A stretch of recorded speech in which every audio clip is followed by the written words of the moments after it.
السلام علیکم دوستو، ویڈیو دیکھنے سے پہلے ہمارے اس چینل کو سبسکرائب کر لیں اور نیچے موجود بیل آئیکن کو ضرور کلک کر لیں تاکہ ہماری ویڈیوز باقاعدگی سے آپ کے پاس پہنچتی رہیں۔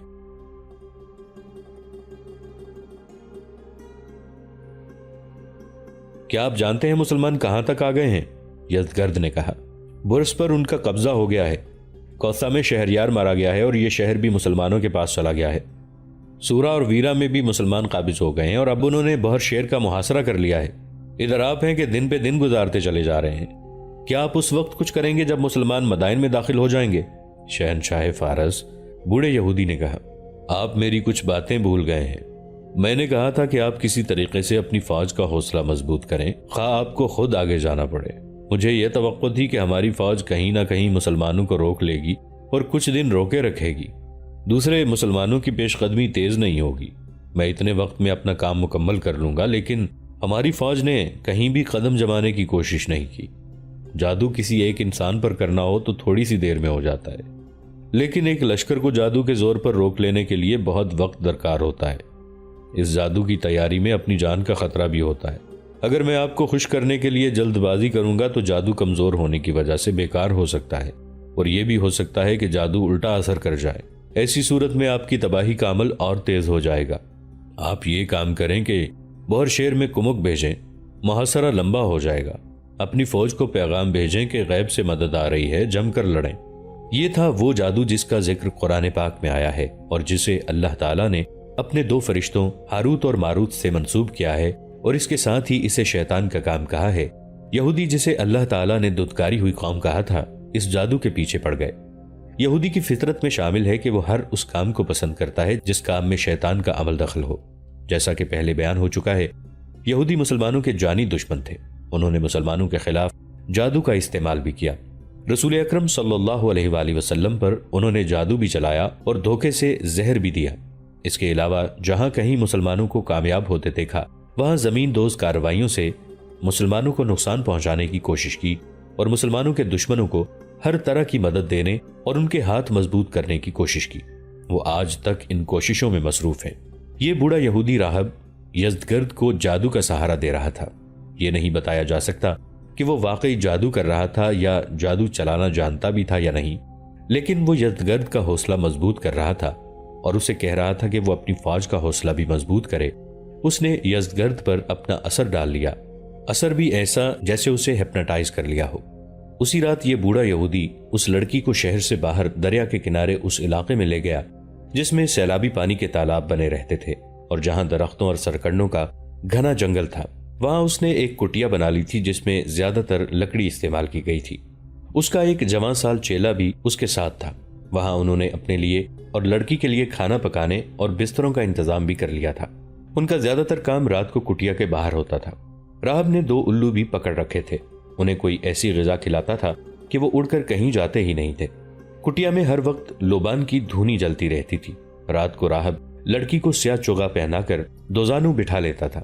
ایک الو اس کے دائیں کندھے پر اور دوسرا بائیں کندھے پر بٹھا دیتا تھا۔ کٹیا میں ایک فانوس جلتا رہتا تھا۔ اس کی روشنی تھی جو لوگوں کو اندر سے نظر آتی اور وہ اسے پراسرار روشنی سمجھتے تھے۔ یہ تو کوئی سوچ بھی نہیں سکتا تھا کہ یہاں کوئی انسان آباد ہے۔ کچھ دنوں بعد لڑکی نے بوڑھے راہب کے اشاروں پر بولنا شروع کر دیا۔ راہب اس سے کچھ پوچھتا تھا اور لڑکی جواب دیتی تھی۔ اس کا انداز اور لہجہ ایسا ہوتا تھا جو لڑکی کا قدرتی انداز نہیں تھا۔ صاف پتہ چلتا تھا کہ وہ کسی اور کے اثر کے تحت بول رہی ہے۔ نہیں، ابھی کام نہیں ہوا، ابھی ہوگا بھی نہیں، یہ لڑکی کی زبان سے نکلے ہوئے الفاظ تھے۔ 3-4 راتیں اس کی زبان سے یہی الفاظ نکلتے رہے۔ اس سے پتہ چلتا ہے کہ راہب کے جادو کا اثر کم از کم اس لڑکی پر ہو گیا تھا۔ وہ لڑکی سے آنے والے وقت کے متعلق معلوم کرنا چاہتا تھا اور یہ بھی دیکھنا چاہتا تھا کہ اس کے جادو میں اثر کس حد تک پیدا ہوا ہے۔ یہ بھی جادو کا اثر تھا کہ جب لڑکی بول چکتی تو دونوں الو اپنی مخصوص آواز میں بولتے تھے، جیسے ویرانوں میں الو بولا کرتے ہیں۔ ابھی نوزائیدہ بچے کو نہیں لایا گیا تھا۔ شاید یہودی کے اس عمل کا وہ مرحلہ ابھی شروع نہیں ہوا تھا۔ یزدگرد نے اپنے متعدد قاصد اپنی فوج کی طرف بھیج دیے۔ انہیں پیغام یہ دیا کہ وہ جہاں کہیں بھی ہیں اکٹھے ہو جائیں، غیب سے مدد آ رہی ہے، جم کر مقابلہ کریں اور اب مسلمانوں کی پیش قدمی پسپائی میں بدلنے ہی والی ہے۔ بہر شیر میدان سے کوئی دور نہیں تھا، درمیان میں صرف دریا حائل تھا۔ یزدگرد نے وہاں بھی پیغام بھیجوایا اور کہا کہ جہاں جہاں اپنی فوج موجود ہے وہاں سے انہیں بہر شیر لے آؤ اور بہر شیر کا دفاع مضبوط کر لو تاکہ مسلمان شہر کا محاصرہ کریں تو محاصرہ اتنا طویل ہو جائے کہ وہ مایوس ہو کر واپس چلے جائیں۔ سعد رضی اللہ عنہ بن ابی وقاص بابل سے چلے تو راستے میں فارس کے بے شمار شہروں نے، جن میں مختلف بستیوں کے رؤساء اور امراء شامل تھے، سعد رضی اللہ عنہ سے آ کر ملے اور اطاعت قبول کر لی، اپنا تعاون پیش کیا۔ زیادہ تر مورخوں نے لکھا کہ ان لوگوں میں کئی ایک نے اسلام قبول کر لیا اور کئی جزیے کی ادائیگی پر رضامند ہو گئے۔ سعد رضی اللہ عنہ بن ابی وقاص بہر شیر پہنچ گئے۔ انہیں پہلے اطلاع مل چکی تھی کہ ہاشم بن عتبہ نے بہر شیر کے شیر کو تلوار سے مار ڈالا تھا۔ تاریخ طبری میں لکھا ہے کہ سعد رضی اللہ عنہ نے جوان سال ہاشم بن عتبہ کو گلے لگا لیا اور اس کا ماتھا چوما۔ ہاشم نے جھک کر بڑے احترام سے سعد رضی اللہ عنہ کے پاؤں اور گھٹنے چھو لیے۔ ہاشم بن عتبہ سعد رضی اللہ عنہ بن ابی وقاص کا بھتیجا تھا۔ پہلے ہم بیان کر چکے ہیں کہ مدائن اور بہر شیر ایک ہی شہر کے دو حصے تھے۔ ان کے درمیان سے دجلہ گزرتا تھا۔ بغداد مدائن سے 20 میل دور چھوٹی سی ایک بستی ہوا کرتی تھی۔ مورخوں نے لکھا ہے کہ مدائن شروع سے ہی فارس کا دارالسلطنت چلا آ رہا تھا۔ تعمیرات اور باغات کے اعتبار سے بابل کی خوبصورتی مشہور تھی۔ وہ تو قصہ پارینہ بن چکی تھی اور اس کے کھنڈرات پر نوحہ کنا تھے۔ اس کے بعد خوبصورتی کے لحاظ سے جس شہر نے شہرت پائی وہ مدائن تھا۔ اپنے دارالسلطنت کو دنیا کا حسین ترین شہر بنانے کے لیے ملک کے خزانے لٹا دیے گئے تھے۔ مدائن پر رومیوں کا بھی قبضہ رہا اور مدائن بارہا اندرونی بغاوتوں سے بھی دوچار ہوا۔ اس کا سکون تباہ و برباد ہوا۔ اس کی گلیوں میں خون بہہ گیا، لیکن اس شہر کے حسن و جمال میں کوئی فرق نہ آیا۔ ایک مورخ نے لکھا ہے کہ مدائن میں ساحرانہ کشتی تھی۔ اجنبی اس شہر میں آ کر مسحور ہو جاتے تھے۔ یہاں کے قہبہ خانوں، شراب خانوں، رقص گاہوں اور عشرت قدوں کی شہرت دور تک پہنچی ہوئی تھی۔ سعد رضی اللہ عنہ بن ابی وقاص بہر شیر سے کچھ دور خیمہ زن ہو کر دجلہ کے پار مدائن کو دیکھ رہے تھے، جو ایک ہیرے کی طرح چمک رہا تھا۔ اس کی شہر پناہ پر برج اور ان کے سنہری کلس دیکھے، محل کے گنبد اور مینار دیکھے۔ کسرا کا محل بلندی پر کھڑا تھا، اس لیے شہر کی دیوار دیکھنے والوں کے سروں کے آگے رکاوٹ نہیں بنتی تھی۔ مورخوں کے مطابق یہ محل اپنے زمانے میں عجائبات عالم میں شمار ہوتا تھا۔ یہ محل کسرا نوشیروان نے 550 عیسوی میں تعمیر کروایا تھا۔ معمار رومی اور یونانی تھے۔ اس محل روم اور یونان کے فن تعمیر کا غیر معمولی طور پر حسین شاہکار بن گیا تھا۔ اس طرح یہ محل روم اور یونان کے فن تعمیر کا غیر معمولی طور پر حسین شاہکار بن گیا۔ محمد حسنین ہیکل نے محل کے سامنے کی چوڑائی 150 میٹر سے زیادہ اور بلندی 40 میٹر لکھی ہے۔ اس کے 5 گنبد تھے۔ درمیان والا گنبد سب سے زیادہ بڑا اور اونچا تھا۔ اس کے نیچے ایوان کسرا تھا۔ یہیں کسرا کا تخت تھا، جس میں جڑے ہوئے ہیروں اور نایاب پتھروں کی قیمت کا کوئی اندازہ نہیں کر سکتا تھا۔ اس کے کئی حصے تو خالص سونے کے بنے ہوئے تھے۔ سعد رضی اللہ عنہ بن ابی وقاص گھوڑے پر سوار ایک بلند ٹیکری پر کھڑے تھے۔ ان کے ایک طرف حویہ اور دوسری طرف ہاشم بن عتبہ گھوڑوں پر سوار موجود تھے۔ 3-4 مورخوں نے لکھا ہے کہ وہ کچھ دیر مدائن کی طرف دیکھتے رہے۔ انہوں نے اتنا بڑا اور اتنا خوبصورت شہر شاید پہلی بار دیکھا تھا، اور انہیں توقع تھی کہ وہ اس شہر کو فتح کر لیں گے اور یہ سلطنت فارس کے تابوت میں آخری کیل ہوگی۔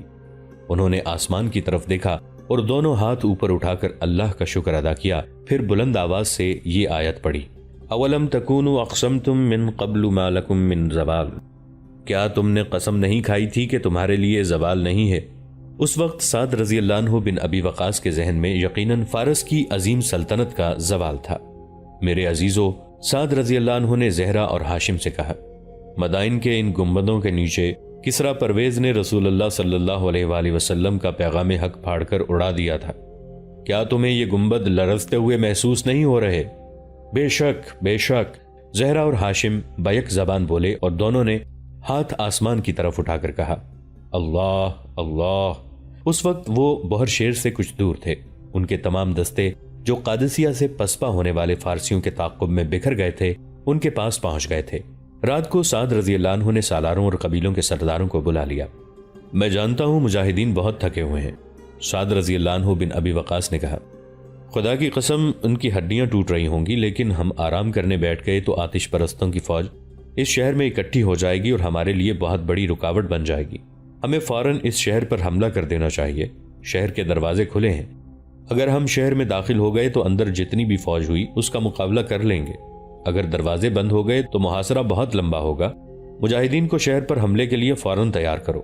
ادھر مجاہدین کو حملے کے لیے تیار کیا جانے لگا، ادھر فارس کی وہ فوج جو بہر شیر کے باہر نظر آ رہی تھی وہ بڑی تیزی سے شہر کے اندر چلی گئی اور شہر کے دروازے بند ہو گئے۔ فوراً بعد شہر کی دیواروں کے اوپر یہ فوجی تیر کمان لیے کھڑے نظر آئے۔ بہر شیر کی وہ دیوار جو دریا کی طرف تھی وہ دریا کے اندر تھی، وہاں سے مدائن تک راستہ تھا۔ تاریخ میں یہ پتہ نہیں چلتا کہ یہ پل کشتیوں کا تھا یا لکڑی وغیرہ سے بنایا گیا تھا۔ یہ واضح ہے کہ یہ پل اتنا مضبوط تھا کہ اس سے زیادہ فوج گزاری جا سکتی تھی۔ سعد رضی اللہ عنہ بن ابی وقاص کو معلوم نہ ہو سکا کہ رات کے وقت مدائن سے فوج اور دیگر ساز و سامان بہر شیر بھیجا جاتا ہے، اور اس طرح اس شہر کا دفاع بہت ہی مضبوط کیا جا چکا ہے۔ جس شہر کا محاصرہ کیا جاتا تھا اس شہر کے لوگوں کو کھانے پینے کی اشیاء ملتی رہتی تو محاصرہ بہت ہی لمبا ہو جاتا تھا۔ بہر شیر میں خوراک کی کوئی قلت نہیں تھی۔ یزدگرد نے بہر شیر کو ناقابل تسخیر بنانے کا ایسا تہیہ کر لیا تھا کہ وہ خود راتوں کو فوجوں کی نقل و حرکت کی نگرانی کرتا تھا، پھر خود بہر شیر آ کے دیکھتا تھا کہ لوگوں میں دفاع کا جذبہ کمزور تو نہیں ہو گیا۔ اس کی بہن پوران جو فارس کی ملکہ رہ چکی تھی یزدگرد سے کہیں زیادہ وطن پرست تھی۔ اس نے اپنا طریقہ وہی رکھا کہ گھوڑے پر سوار ہو کر مدائن کی گلیوں میں گھومتی پھرتی اور گلیوں میں رک رک کر لوگوں کو اکٹھا کر کے بڑے ہی جذباتی اور جوشیلے الفاظ میں ان کے حوصلے مضبوط کرتی۔ بہر شیر کے لوگوں کو تو اس نے اس قدر گرما دیا تھا کہ بچہ بچہ فارس پر جان قربان کرنے کے لیے تیار ہو گیا تھا۔ تم دیکھ رہے ہو کہ مسلمان آدھے سے زیادہ فارس پر قابض ہو کر تمہارے دروازے پر پہنچ چکے ہیں۔ یہ پران کے الفاظ تھے جو مدائن اور بہر شیر کی گلیوں میں گونجتے اور گرجتے رہتے تھے۔ ہمارے جرنیل اور ہماری ساری فوج اتنی بزدل نکلی کہ چند ہزار مسلمانوں کے سامنے نہ ٹھہر سکی۔ پران لوگوں کی غیرت کو جگانے کے لیے اور انہیں ڈرانے کے لیے یہ الفاظ ضرور کہتی تھی۔ ان تمام شہروں سے جن پر مسلمانوں کا قبضہ ہو گیا ہے، مسلمانوں نے تمام جوان لڑکیوں اور جوان عورتوں کو اپنے پاس رکھ لیا ہے، اور ان میں جو بہت خوبصورت ہیں انہیں عرب بھیج دیا ہے۔ تم نہیں جانتے کہ مسلمان کیسے وحشی اور درندے ہیں۔ انہوں نے تمام مویشی اپنے قبضے میں لے لیے ہیں جنہیں وہ ذبح کر کے کھاتے رہتے ہیں۔ مذہبی پیشواؤں اور بڑے بڑے رئیسوں اور معزز لوگوں کو بھی انہوں نے غلام بنا لیا ہے۔ اگر تم نے مسلمانوں کو یہیں ختم نہ کیا تو تمہارا بھی یہی حال ہوگا۔ تمہاری آنکھوں کے سامنے تمہاری بیٹیاں مسلمانوں کی لونڈیاں اور کنیزیں بنی رہیں گی۔ تمہارے گھر میں جتنا بھی مال و دولت ہے وہ مسلمان اٹھا لیں گے اور تم فاقہ کشی پر مجبور ہو جاؤ گے۔ یہ بھی سمجھو کہ اپنے دیوتاؤں کا اور زرتشت کا جو قہر تم پر گرے گا وہ بڑا ہی بھیانک ہوگا، اور اگر تم عربوں کے آگے جم گئے تو خدائے آفتاب کی ایسی نعمتیں تم پر نچاور ہوں گی جنہیں تم تصور میں نہیں لا سکتے۔ سعد رضی اللہ عنہ بن ابی وقاص نے آگے بڑھ کر شہر کا محاصرہ کر لیا۔ تب انہیں پتا چلا کہ دریا کی طرف سے شہر کو کمک اور رسد باقاعدگی سے مل رہی ہے، لیکن اس کا وہ کوئی سدباب نہیں کر سکتے تھے کیونکہ دریا کی طرف دیوار کی لمبائی خاصی زیادہ تھی۔ یہ دیکھا گیا کہ تیروں سے کمک کو روکا جا سکتا ہے یا نہیں، لیکن جہاں سے تیر چلائے جا سکتے تھے وہاں سے پل بہت دور تھا۔ سعد رضی اللہ عنہ بن ابی وقاص نے شہر کے تین اطراف گھوم پھر کر دیکھ لیا۔ شہر پناہ پر اس قدر تیر انداز اور برچیاں پھینکنے والے فارسی موجود تھے کہ آگے بڑھ کر دیوار کو کہیں سے توڑنا یا دیوار پر کمند پھینک کر چڑھنا ناممکن تھا۔ میرے عزیز رفیقو، سعد رضی اللہ عنہ بن ابی وقاص نے اپنے سالاروں اور سرداروں کو بلایا اور کہا، تم دیکھ رہے ہو کہ شہر کا دفاع بہت مضبوط ہے اور ہم جانوں کی اتنی قربانی نہیں دے سکتے کہ دروازے توڑنے کے لیے مجاہدین کو آگے بھیجیں۔ محاصرہ لمبا ہوگا جس کا ہمیں صرف یہ فائدہ ملے گا کہ ہمارا لشکر آرام کر لے گا اور جو پہلے کے زخمی ہیں وہ ٹھیک ہو کر لڑائی کے لیے تیار ہو جائیں گے۔ لیکن غور کرو کہ ہم ایک بہت بڑے خطرے میں ہیں، جو یہ ہے کہ بے شمار فارسی فوجی چھپ گئے ہیں۔ ان کے بڑے جرنیل تو مارے گئے ہیں لیکن چھوٹے افسر ابھی زندہ ہیں۔ کیا تمہیں یاد نہیں کہ اسی علاقے کے لوگوں نے مثنیٰ بن حارثہ کے خلاف بغاوت کر دی تھی؟ یہ لوگ اب بھی وہی حرکت کر سکتے ہیں۔ اب فوجی بھی ان کے ساتھ ہیں۔ مجھے صاف نظر آ رہا ہے کہ یہ لوگ اکٹھے ہو کر ہم پر پیچھے سے حملہ کر سکتے ہیں۔ ادھر اس شہر میں بہت سی فوج موجود ہے، اگر ہم پر عقب سے حملہ ہو گیا تو شہر کی فوج بھی باہر آ جائے گی۔ پھر تم سوچ سکتے ہو کہ ہمارا انجام کیا ہوگا۔ کیا تم میری اس کارروائی کو پسند کرو گے کہ دجلہ اور فرات کے درمیانی علاقے کے لوگوں کو، وہ کسان ہیں، فوجی ہیں یا کوئی بھی ہیں، پکڑ کر ایک جگہ اکٹھا کر لیا جائے اور ان پر پہرا لگا دیا جائے؟ بے شک بے شک۔ سعد رضی اللہ عنہ بن ابی وقاص کی تائید میں کئی آوازیں اٹھیں، اور یہ کارروائی فوراً ہونی چاہیے۔ یہ سعد رضی اللہ عنہ بن ابی وقاص کی دور اندیشی تھی۔ فارس کے اس علاقے کے لوگوں کی فطرت میں یہ شامل تھا کہ وہ ذرا سی بھی گرفت ڈھیلی ہونے پر بغاوت کر دیتے تھے۔ مورخ لکھتے ہیں کہ سعد رضی اللہ عنہ بن ابی وقاص کی یہ دور اندیشی ان کی عسکری دانشمندی کا کرشمہ تھا۔ اپنے سالاروں کی تائید حاصل کر کے انہوں نے ایک دستہ تمام علاقے کے لوگوں کو پکڑنے کے لیے بھیج دیا۔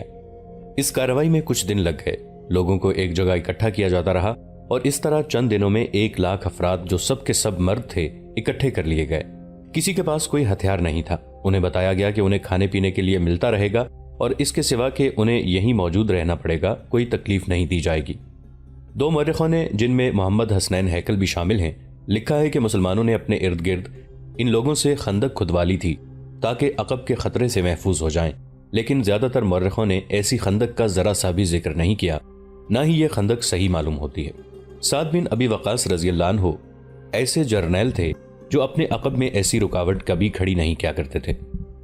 محاصرہ لمبا ہوتا جا رہا تھا۔ ایک روز سابات کا ایک رئیس شہرزاد سعد رضی اللہ عنہ بن ابی وقاص کے پاس آیا۔ محترم سپہ سالار، شہرزاد نے کہا، آپ نے اس علاقے کے تمام آدمیوں کو اپنا قیدی بنا لیا ہے۔ آپ نے یہ نہیں دیکھا کہ یہ سب کسان ہیں، ان کا ذریعہ معاش کاشتکاری ہے، ان کی گرفتاری کی وجہ سے کھیتی باڑی کا نقصان ہو رہا ہے۔ اگر آپ نے انہیں یہاں بٹھائے رکھا تو کھیتیاں ویران ہو جائیں گی۔ اس کا نقصان لوگوں کو تو ہوگا ہی ہوگا، خود آپ کو نقصان یہ ہوگا کہ محاصرہ زیادہ لمبا ہو گیا تو آپ کے لشکر کو کھانے کے لیے بھی کچھ نہیں ملے گا۔ یہ سب غریب سے کسان ہیں، اگر تیغ زنی اور تیر اندازی کی سوجھ بوجھ رکھتے تو انہیں فوج میں لے لیا جاتا۔ ان میں آپ کو بہت سے ایسے بھی ملیں گے جو جنگی گھوڑے کی سواری میں بھی مہارت نہیں رکھتے، لیکن کون ہے جو ان کی ضمانت دے سکتا ہے؟ سعد رضی اللہ عنہ بن ابی وقاص نے کہا، ان میں فوجی بھی ہو سکتے ہیں۔ ایک بھی نہیں، شہرزاد نے کہا، ہم نے کوئی ایک بھی فوجی نہیں دیکھا جو کسی بستی میں آ کر چھپا ہوا ہو۔ اس کی وجہ یہ ہے کہ بگوڑے فوجی لوگوں سے ڈرتے ہیں کہ انہیں تانے دیں گے کہ وہ بزدل ہیں اور بھاگ آئے ہیں۔ ان کی ضمانت میں دیتا ہوں اور میں دوسری بستیوں کے جاگیرداروں کو بھی لے آتا ہوں، وہ سب ان کی ضمانتیں دیں گے۔ اگر ان سب نے نہیں، چند ایک نے بھی گڑبڑ کی تو آپ ہمیں قتل کر دیں۔ جیسا کہ ہم پہلے بیان کر چکے ہیں کہ سعد رضی اللہ عنہ بن ابی وقاص روز بروز محاذ کی کارگزاری اور صورتحال لکھوا کر امیر المؤمنین کے لیے مدینہ بھیجا کرتے تھے۔ انہوں نے شہرزاد سے کہا کہ وہ آج ان سب کو آزاد کر دیں گے تاکہ یہ اپنے کام کاج میں مصروف ہو جائیں اور آج ہی قاصد کو مدینہ بھیج دیں گے۔ اگر امیر المؤمنین نے یہ حکم بھیج دیا کہ ان لوگوں کو اپنا قیدی بنائے رکھو تو میں پھر انہیں قید کرنے پر مجبور ہو جاؤں گا۔ تقریباً تمام تاریخ نویسوں نے لکھا ہے کہ ان تمام دیہاتی قیدیوں کو یہ وارننگ دے کر آزاد کر دیا گیا کہ ذرا سا بھی شک ہوا کہ ان میں سے کچھ لوگ بغاوت پر آمادہ ہیں تو انہیں قتل کر دیا جائے گا۔ اس کے فوراً بعد سعد رضی اللہ عنہ بن ابی وقاص نے امیر المؤمنین حضرت عمر رضی اللہ عنہ کو پیغام بھیجا کہ انہوں نے عقبی خطرے کے پیش نظر یہاں کے تمام لوگوں کو گرفتار کر لیا تھا، لیکن کھیتی باڑی کا کام رک جانے کی وجہ سے اور یہاں کے جاگیرداروں اور رئیسوں کی ضمانت پر انہیں رہا کر دیا گیا ہے۔ مجھے اس کارروائی کی توثیق یا تردید درکار ہے۔ قاصد عموماً تیز رفتار گھوڑوں یا اونٹوں پر آیا جایا کرتے تھے۔ کچھ دنوں بعد حضرت عمر رضی اللہ عنہ کی طرف سے توثیق آ گئی۔ انہوں نے یہ بھی لکھا کہ ان لوگوں کو امان دے دو اور ان میں اگر کوئی جزیہ یا خراج دینا چاہے وہ لے لو، ورنہ جبر نہ کرنا، کیونکہ جو کام محبت کر سکتی ہے وہ جبر نہیں کر سکتا۔ سعد رضی اللہ عنہ بن ابی وقاص نے وہاں کے مقامی لوگوں میں سے جاسوس اور مخبر تیار کر لیے تھے جو کسانوں اور غریبوں سے مسافروں کے روپ میں اس سارے علاقے میں گھومتے پھرتے رہتے، لوگوں سے ملتے ملاتے اور دیکھتے رہتے کہ کسی گوشے میں بغاوت کی چنگاری تو نہیں سلگ رہی۔ محاصرے کا 1 مہینہ پورا ہو گیا۔ مدائن کے محل میں یزدگرد اور پوران کبھی تو مطمئن ہوتے کہ بہر شیر کا محاصرہ ناکام ہو جائے اور کبھی مسلمانوں کے نعرے سن کر مایوس ہو جاتے کہ مسلمانوں کا دم خم ٹوٹنے کی بجائے ان میں جوش و خروش پیدا ہوتا چلا جا رہا ہے۔ یزدگرد شاہانہ عیش و عشرت بھول گیا تھا، اس نے اپنی ماں سے ملنا ملانا بھی کم کر دیا تھا۔ پوران بھی عیش و عشرت میں کچھ کم نہ تھی، لیکن ان حالات میں جب کہ مسلمان مدائن کی دہلیز پر پہنچ گئے تھے، پوران پر وطن پرستی غالب آ گئی تھی۔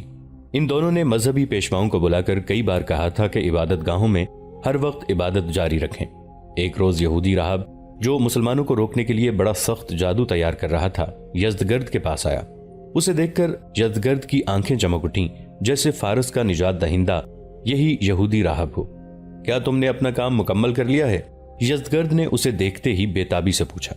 تیاری کا آخری مرحلہ آ گیا ہے شہنشاہ، یہودی راہب نے جواب دیا۔ کیا تمہیں احساس ہے کہ تم کتنے عرصے سے اس کام میں لگے ہوئے ہو؟ دوستو، آج کے لیے اتنا ہی۔ اسی کہانی کی اگلی قسط کے ساتھ بہت جلد حاضر ہوں گے۔ نیچے کامنٹ سیکشن میں اپنی رائے کا اظہار ضرور کیجیے گا۔